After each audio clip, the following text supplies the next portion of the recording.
সুপ্রিয় দর্শক, আসসালামু আলাইকুম। আজকে আমি ফুলকপি, গাজর আর আলু দিয়ে মচমচে মজাদার দুটি পাকোড়া রেসিপি শেয়ার করব। বিকেলের নাস্তায় এই পাকোড়াগুলো তৈরি করলে ছোট থেকে বড় সকলেই পছন্দ করবে। আশা করব প্রতিদিনের মতো আজকের দুটি পাকোড়া রেসিপি আপনাদের কাছে সহজ লাগবে আর ভালোও লাগবে। ফুলকপি পাকোড়া তৈরি করার জন্য প্রথমে আমি ফুলকপিটাকে ছোট ছোট টুকরো করে কেটে নেব। ফুলকপিটাকে যতটা ছোট ছোট টুকরো করে কেটে নেবেন, ফুলকপির পাকোড়াগুলো ততটাই মচমচে হবে। এখন আমার ফুলকপিগুলো কাটা হয়ে গেছে। এখন একটি পরিষ্কার পাত্রে নিয়ে নেব। পরিমাণ মতো পানি দিয়ে দেব। এখন খুব ভালোভাবে ফুলকপিগুলোকে ধুয়ে নেব। এখন ফুলকপিগুলোকে একটি সাইডে রেখে দেব। অন্য একটি পাত্রে পানি ফুটিয়ে 1 চা চামচ লবণ দিয়ে দেব। এখন ফুটন্ত পানিতে আমি ফুলকপিগুলো দিয়ে দেব। হালকা একটু নেড়েচেড়ে বলক আসার আগ পর্যন্ত সিদ্ধ করে নেব। যখন বলক চলে আসবে তখন ফুলকপিগুলোকে পানি ছাকিয়ে উঠিয়ে নেব। এখন ফুলকপিগুলোকে ঠান্ডা হওয়ার জন্য একটি সাইডে রেখে দেব। এখন ফুলকপি পাকোড়া তৈরি করার জন্য একটি ব্যাটার তৈরি করে নেব। এর জন্য একটি মিক্সিং বোলে নিয়ে 1/2 কাপ বেসন, 1/2 কাপ কর্নফ্লাওয়ার, 1 চা চামচ লবণ, 1 চা চামচ মরিচের গুঁড়ো, 1 চা চামচ হলুদের গুঁড়ো, 1 চা চামচ আদা রসুন বাটা এবং 1/3 কাপ বেসন। এখন পরিমাণ মতো পানি দিয়ে সবগুলো উপকরণ একসাথে মিশিয়ে একটি ব্যাটার তৈরি করে নেব।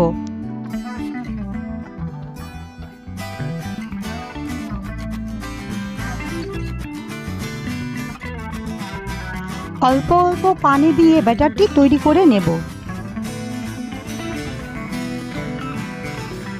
একটু সময় ধরে ব্যাটারটি তৈরি করে নিতে হবে। এই পর্যায়ে আমার ব্যাটারটি তৈরি হয়ে গেছে। এখন আগে থেকে সিদ্ধ করা ফুলকপিগুলো এই ব্যাটারের মধ্যে দিয়ে দেব।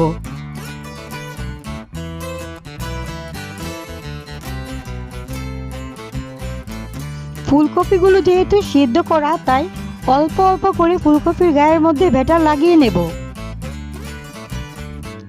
খুবই আলতো হাতে কাজটি করে নিতে হবে। এই পর্যায়ে আমার ফুলকপিগুলো একদম পাকোড়ার জন্য রেডি। এখন চুলায় আমি প্যানে তেল গরম করে রেখেছি। একে একে আমি ফুলকপিগুলো এখানে দিয়ে দেব।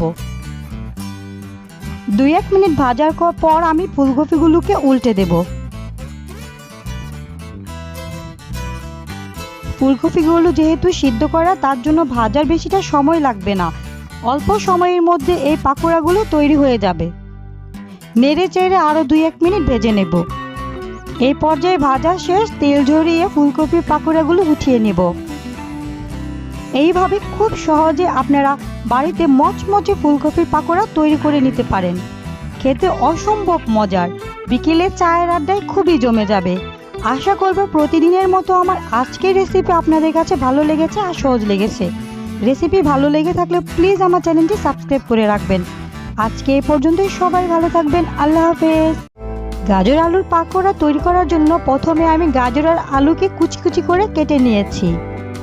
এখন এর মধ্যে দিয়ে দিচ্ছি একটি ডিম, 2-3টে কাঁচামরিচ কুচি, 1/2 কাপ পেঁয়াজ কুচি, 2 টেবিল চামচ পরিমাণ ধনিয়া পাতা কুচি, 1 টেবিল চামচ পরিমাণ আদা রসুন বাটা, 1 চা চামচ লবণ, 1 চা চামচ মরিচের গুঁড়ো, 1 চা চামচ হলুদের গুঁড়ো।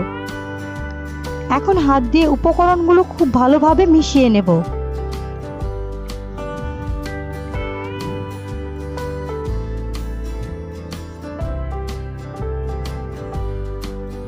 মেশানো হয়ে গেলে এই পর্যায়ে দিয়ে দেব 1/2 কাপ ময়দা আর সাথে দিয়ে দেব 1/3 কাপ কর্নফ্লাওয়ার। এখন গাজর আলুর পাকোড়া তৈরি করার জন্য সবগুলো উপকরণ একসাথে মিশিয়ে নেব। এই পর্যায়ে আমার মিশানো শেষ। এখন পাকোড়ার জন্য অল্প একটু পরিমাণ ডো হাতে নিয়ে এইভাবে ঘুরিয়ে ঘুরিয়ে আমি পাকোড়ার শেপ দিয়ে নেব। এখন আমি চুলায় তেল গরম করে রেখেছি। একে একে আমি পাকোড়াগুলো দিয়ে দিচ্ছি। 2-1 মিনিট ভাজার পর আমি পাকোড়াগুলোকে উল্টে দিচ্ছি।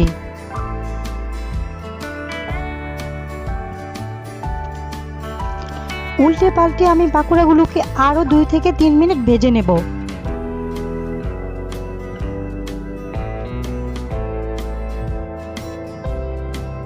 এই পর্যায়ে আমার পাকোড়াগুলো ভাজা শেষ, সুন্দর একটি কালার চলে এসেছে। এখন তেল ঝরিয়ে উঠিয়ে নেব।